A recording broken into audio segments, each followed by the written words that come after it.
Mes chers compatriotes, activistes, résistants, combattants congolais, mesdames et messieurs, c'est avec une grande émotion et beaucoup d'enthousiasme que je m'exprime devant vous. Je lance une déclaration de guerre.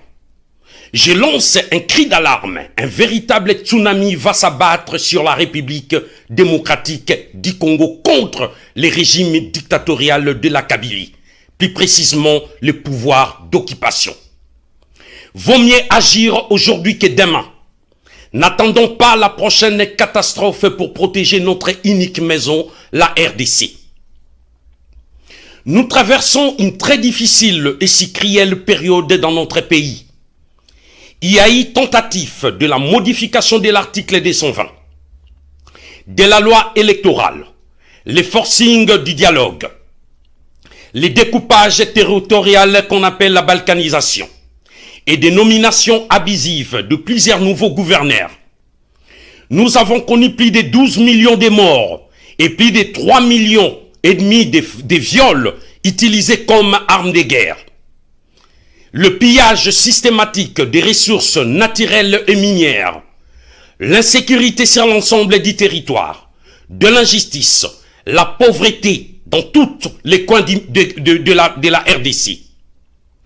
À vous, mes chers compatriotes congolais, il faut mettre fin à toutes ces atrocités, à cette domination déstabilisatrice qui détruit notre pays.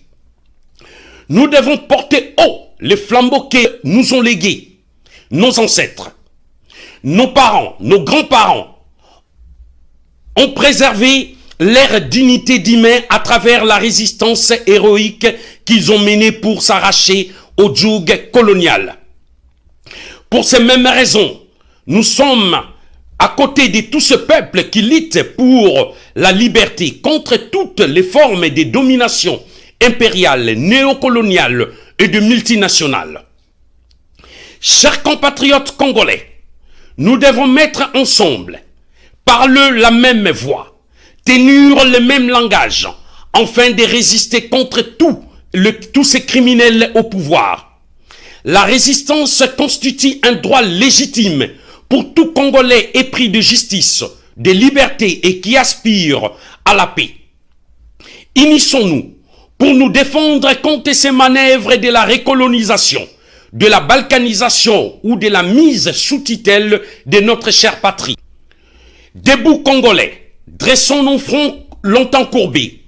Combattons ces grands criminels prêts à nous offrir un spectacle d'horreur dans les jours qui viennent. Lèvons-nous contre l'occupation et contre tous les accompagnateurs de ces régimes dictatoriaux qui ont suivi notre indépendance. Il s'agit de faire barrage aux accompagnateurs du pouvoir d'occupation, aux assoiffés du pouvoir. Je parle ainsi de Moïse Katumbi, Vital Kamerhe, Azarias Rouberois, Kengo Wadondo, les G7, les Fronts citoyens, les amis de PPRD, de Kabila. Ils ne sont pas prêts à renoncer à verser de nouveaux leçons du pauvre peuple congolais. Nos plus grands ennemis sont encore là et saignent le pays avec eux. Notre grand Congo est devenu un État fantomatique, abandonné à son sort. Mais nous, partisans de la résistance, nous, partisans de la liberté, nous débarrasserons les Congos de ses ennemis monstrueux, tant intérieurs qu'extérieurs, et défendrons son unité et son intégrité territoriale jusqu'à la dernière goutte de nos sangs. La patrie à la victoire, nous vaincrons. Nous, les partisans de la résistance, réclamons que toute lumière soit faite sur les charniers, les massacres des Maluku, les viols massifs utilisés comme armes de guerre et tant d'autres massacres de millions de Congolais tombés sous le bal et les machettes des pseudo-rebelles et de leurs maîtres. Ainsi, les Congos et son peuple seront à l'abri de l'impunité et construiront un pays digne de son nom, un grand Congo fort, uni, libre au cœur de l'Afrique.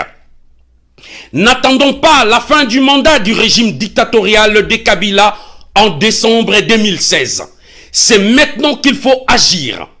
L'histoire ne nous a-t-il pas enseigné les cas de Museveni en Ouganda, Kourouziza au Burundi, Bongo au Gabon, Déby au Tchad, Eyadema au Togo, Eduardo Santos en Angola, Paul Biya au Cameroun et les cas de Sassou Nguesso au Congo-Brazzaville qui vient de triquer l'élection présidentielle malgré qu'il a échoué massivement. Il se maintient au pouvoir par la bénédiction de la France que nous, peuple congolais, nous contestons et nous déplorons avec fermeté. Nous avons vu l'incarcération abusive des vrais leaders politiques et africains à la CPI. Les cas du leader du MLC Jean-Pierre Bemba, le cas de l'ancien président Laurent Gbagbo de la Côte d'Ivoire, ils sont arrêtés abusivement. Aujourd'hui, nous demandons que tous les Africains puissent s'élever contre la CPI impériale, parce que la CPI est faite aussi pour toute nationalité et toutes les races, qu'on soit américain, français, belge, juif, russe, allemand, rwandais, ougandais ou congolais. On doit être poursuivi si on rentre dans les canevas de la disposition judiciaire et pénale de cette institution. Tant que les Africains ne se mobiliseront pas contre la CPI impériale, les Occidentaux continueront à avoir la même politique vis-à-vis de nous. Il incombe à chaque homme et femme de la terre africaine de s'élever et de faire respecter son humanité pour regagner sa souveraineté. Chers compatriotes, résistants combattants, fini la récréation. La loi de la résistance doit être appliquée dans toute l'étendue de la diaspora contre les régimes dictatoriaux de Kabylie.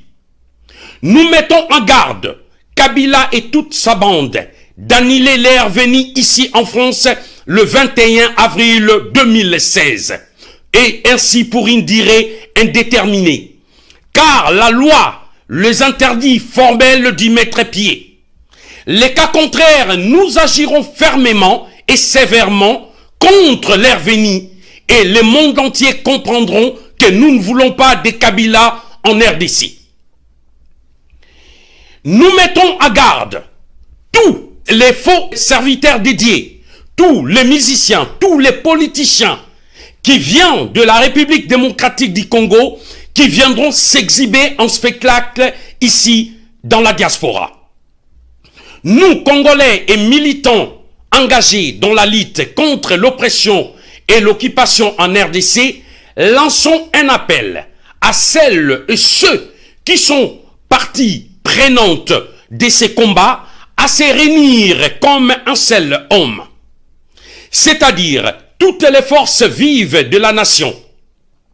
Nous parlons des résistants combattants, de la société civile, les ONG, les vrais opposants politiques, le briseur du silence, le militaire, les policiers et gendarmes, les étudiants, les fonctionnaires et les chômeurs, les koulouna, les chégués, les artistes, les sportifs, les agriculteurs, les éleveurs, le religieux et toutes les tendances confondues devront mettre en œuvre l'application de l'article 64 de la Constitution qui est la désobéissance civile, le soulèvement populaire qui est une vraie révolution pour les changements en RDC.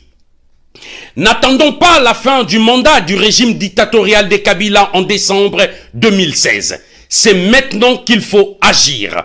Vive la résistance, vive la République démocratique du Congo, la patrie à la victoire, nous vaincrons. Ingeta, Ingeta, Ingeta, je vous remercie.